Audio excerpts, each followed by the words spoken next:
hot at work today because the AC is broken. What do you know?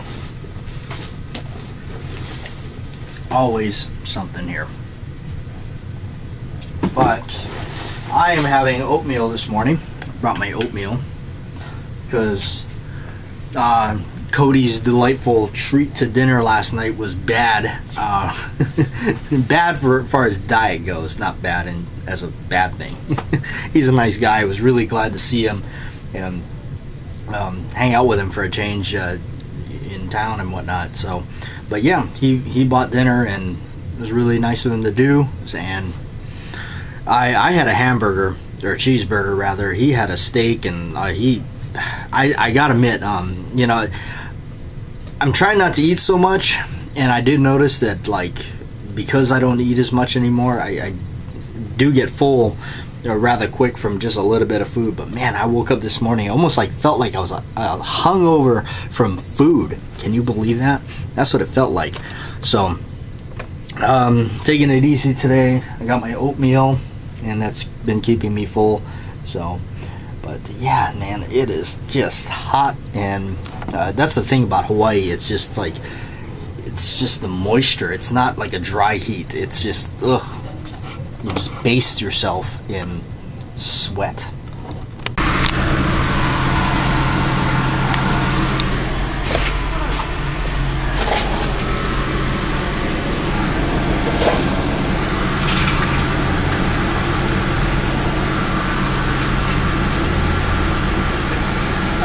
It's way, hold on.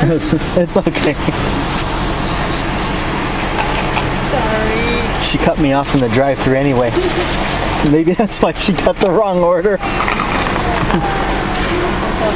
Thank you. No, it's all right. Okay.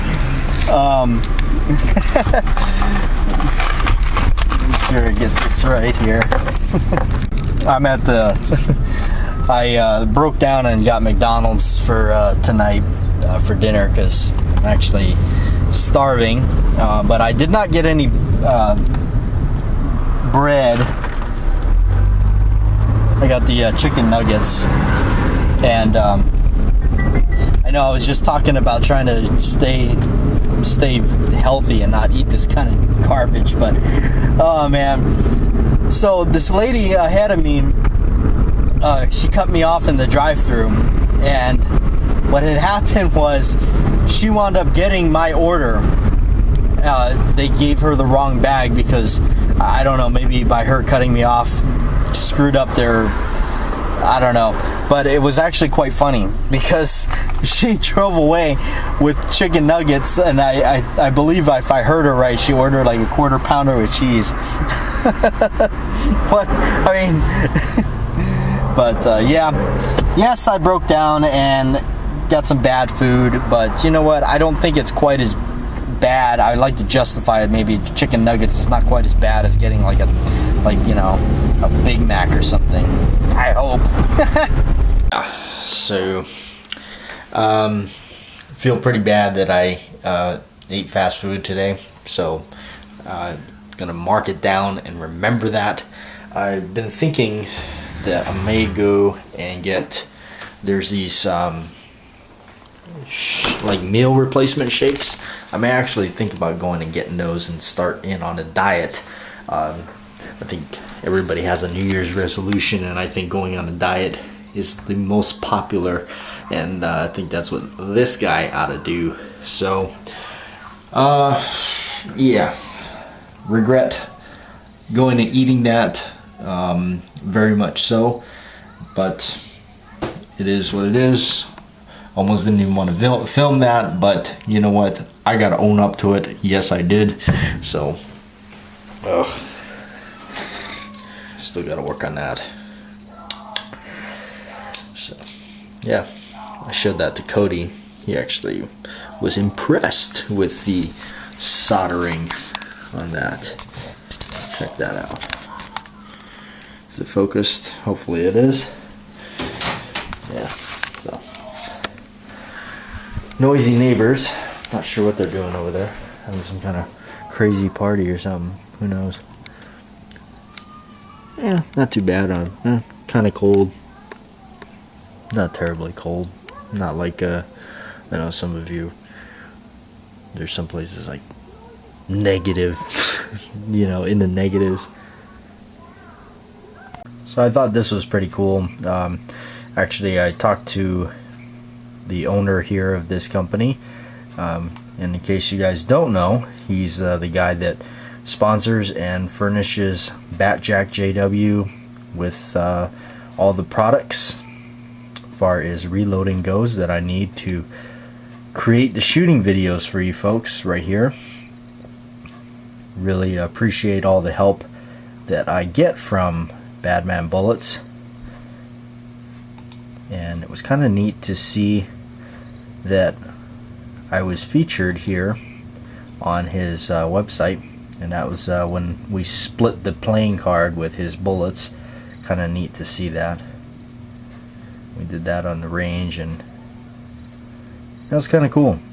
Stumbled across this. I had no idea that was featured on his website. So that's pretty cool. Well, yeah, a lot of us probably have a New Year's resolution to perhaps lose weight. One of my other YouTuber friends, he had a really great line, and this one was, he says he's on a seafood diet, and that is SEE food diet. If he sees it, he eats it. That was pretty good. But yeah, everybody's on the bandwagon to I think start their new year by losing weight a little bit. So all right, gonna close it out and talk about something and another movie, and this is a series, and this is probably something you may have not heard of. My dad and I, my dad was always like these type of movies, and so for me, I'm always into the gun movies, but this was definitely something that was, he totally got into it, and I was like, wow, this is pretty cool, because this is not something I would have rented. And so it's just a series called Lone Wolf and Cub, and this is a series of these, I believe they were made in Japan, and Samurai Cinema, and there are six of the films, and the first one being Sword of Vengeance, I believe. I think that was the first one we watched. We rented these from Blockbuster on VHS, and those are the days. I remember doing a lot of that. So you got to be careful, because I found out that they broke this series up, where I guess they say the I don't know, reproduction bits of them, they collaged them together into 2 DVDs, and they were called the Shogun Assassin, and it's not as good as watching them the way they were intended as these individual ones. You have Sword of Vengeance, Baby Cart and River 6, Baby Cart to Hades, Baby Cart in Peril, Baby Cart in the Land of Demons, and White Heaven and Hell. The thing that captivated me about this is it's so crazy. Like, when this is like kind of like if you like the old Toshiro Mifune movies, the Seventh Samurai and all that. This is like over the top stuff. I mean, things it just makes you go, what the heck?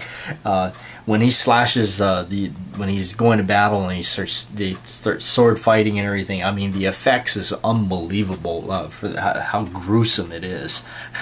It's if you got a weak stomach, you might not want to watch it while you're eating or something, or after you've eaten, because there's also having the subtitles, hearing it in Japanese and then reading the subtitles is the best. There's this one episode, or one of the videos, one of the movies, there's like this clan of guys that go after them. The basic story is Lone Wolf and Cub. Lone Wolf is a shogun assassin that turned Ronin or something, and he's going against the grain, and they're hunting him, they're trying to get him. And so there's this one where they send these guys after him, and there's like these they're real mysterious, and they have like these special weapons and things.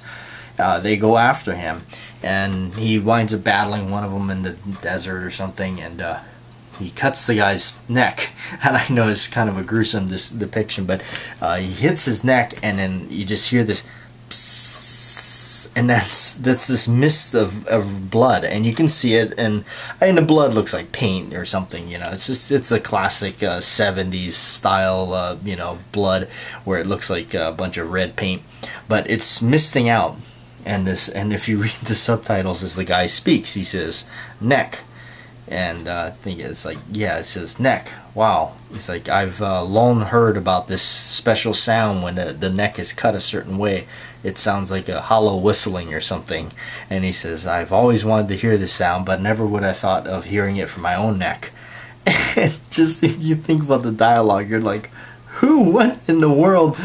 It's just, you know, it's interesting, I think, of different cultures and their interpretation of things, especially like some of the, when I was working in Colorado a lot, worked a lot with Spanish guys, and these guys had an interesting lingo and slang that they would do. And of course, being friends with a few of them, they taught me a lot of derogatory things that they would say to one another, and I always got a kick out of it, because I'm like, where do you guys come up with this stuff? But it's just it's a different culture. It's their, you know, different things. So I think that's what this inherited, this series right here, which is really a cool series. So if you're like into the samurai thing and sword fighting, which, by the way, guys, it takes a lot. I usually don't go watch those movies, but this is one of the few that I've kept, and I paid a pretty penny for this when I saw it.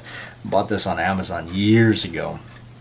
But yeah, it's interesting. It's a good series. It does, once you start watching it, you kind of can't stop watching it almost. So my grandma liked Zatoichi a lot, so watch that. And of course, being Japanese, my grandparents watched a lot of this stuff. So anyway, also about the unboxing video of Christmas, I think everybody got kind of like a little confused there, that they thought maybe I got that for Christmas, that 1911. I think a lot of you may have known. I've had that for a long time. In fact, I've had that since the channel started.